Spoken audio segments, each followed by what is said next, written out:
তো গাইস আজকে আপনাদেরকে দেখাবো প্যাশন প্রোর কী করে কার ওয়াটারে ওভারফুল হলে কী করে ওয়াশ করে। হ্যালো গাইস, ভিডিওটা স্টার্ট করা যাক। আর ভিডিওটা যদি আপনাদের ভালো লাগে ছোট্ট করে একটা কমেন্ট করে যাবেন গাইস।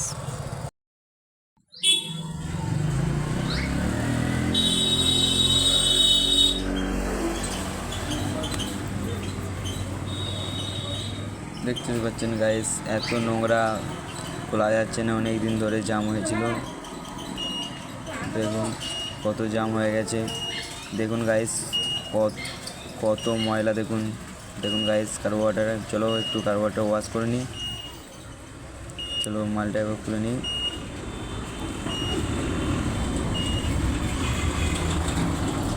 দেখো গাইস কত ময়লা।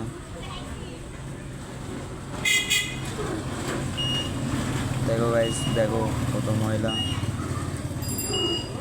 আপনাদের যদি এরকম সমস্যা কোনো দিন থাকে যে ওভারফুল হয়ে যার, তাহলে এই টেকনিকটা নেবেন, আপনাদের অবশ্যই ভালো লাগবেন। দেখে যান পরবর্তী ভিডিও। এই ভিডিওটা যদি আপনাদের ভালো লাগে, পরবর্তী ভিডিওর জন্য অবশ্যই কমেন্ট করবেন।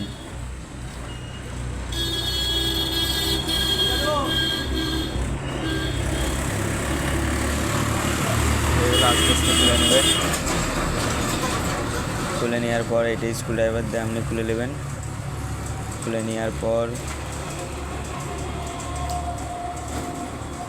ভালো করে ওয়াশ করবেন, ধীরে ধীরে খুলবেন। দেখতে পাচ্ছেন গাইস খোলা যাচ্ছে না। খুলে নেওয়ার পর একটু ওয়াশ করে নিই। ওয়াশটা করে আপনাদেরকে দেখাবো যে কী করে আপনাদের ওভারফুল হলে কী করে আমাদের সহজেই আপনাদের ওভারফুল অনেকেই কার্বোরেটর ওয়াশ করে, ওভারফুল দিয়ে মরে না, তেল বেরিয়ে যায়। এটা আপনারা অবশ্যই ইউজ করবেন, দেখবেন 100% গ্যারান্টি এরকম আর ওভারফুলের তেল বেরোবে না।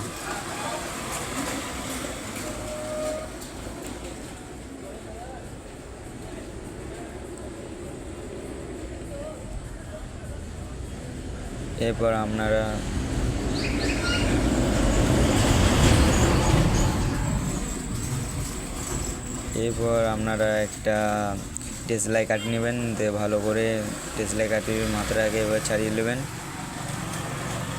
ভালো করে প্লেন করে। দিয়ে একটু গ্যানিং পেস্ট নেবেন। পেস্টটা নিয়ে একটু পেট্রোল দিয়ে দেবেন। একটু পেট্রোল দিয়ে গ্যানিং পেস্ট করে আপনারা ওই জায়গাটি আপনারা দেখে নিন। একটু ভালো করে আপনারা ওইটা দেখে শুনে ভালো করে গ্যানিং পেস্ট করে নেবেন। ভালো করে অনেকক্ষণ ধরে করবেন, 2-4 মিনিট নেবেন। আর একটু করে পেট্রোল দিয়ে আপনারা ভালো করে এভাবে ঘষে ওয়াশ করবেন। দিয়ে এইভাবে হয়ে গেলে এবার করবেন। করা হয়ে গেলে আপনারা আর একবার ভালো করে ধুয়ে নেবেন ওইটাকে পেট্রোল দিয়ে ভালো করে ধুয়ে একবার ময়লা যতক্ষণ না ছাড়ছে ভালো করে একটু ওয়াশ করবেন। ফুটো ফাটাগুলো ভালো করে একটু তেল ফেল দিয়ে একটু করে নেবেন। যদি আপনাদের হাওয়ার প্রেসার থাকে একটু হাওয়ার প্রেসারও মেরে নেবেন। চলো দেখে নাও আমাদের কি করে প্রেসারটা মারছে হাওয়ার।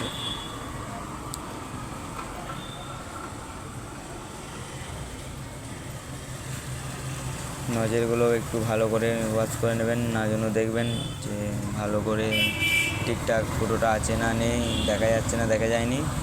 দিয়ে ভালো করে পেট্রোল দিয়ে ওয়াশ করে নেবেন। দিয়ে একটু ভালো করে হাওয়ার প্রেসার মেরে নেবেন। এই যে আমাদের যেরকম যেভাবে মারছে এভাবে একটু ভালো করে মারবেন, দেখে শুনে নজেলগুলো মেরে নেবেন। ওই যে নজেলগুলো আছে আমাদের হয়ে গেছে হাওয়ার পেছনে। এবার চলো ফিটিং করি, দেখে নাও কী করে আমরা ফিটিং করছি।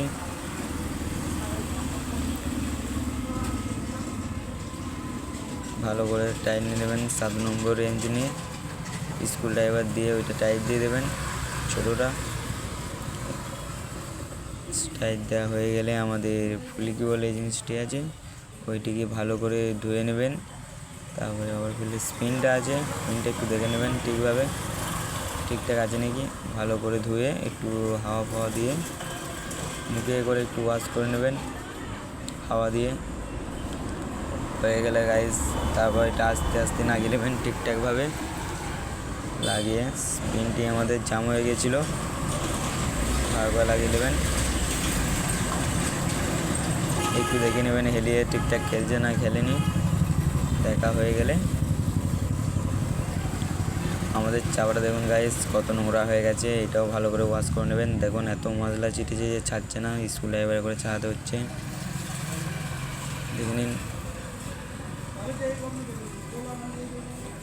ভালো করে ওয়াশ করবেন। ময়লাটা যে থাকবে কীটাণু ওয়াশ করে নেবেন ভালো করে। দেখো গাইস দেখে নেবেন ঠিকঠাকই হচ্ছে নাকি। তারপর হয়ে গেলে ভালো করে মুছে নেবেন।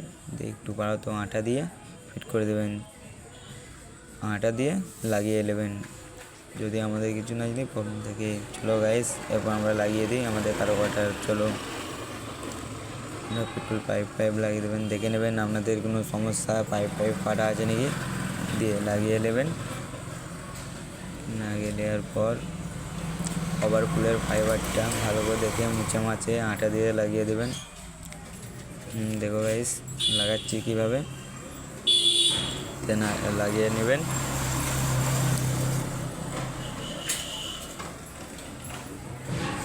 নাড়ু লাগিয়ে স্টাইল দিয়ে দেবেন।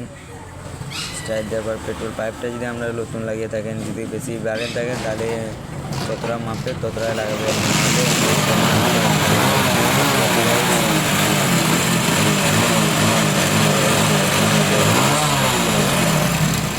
চলো স্টার্ট করা যাক।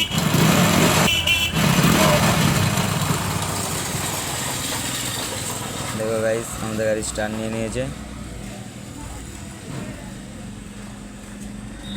আমরা যে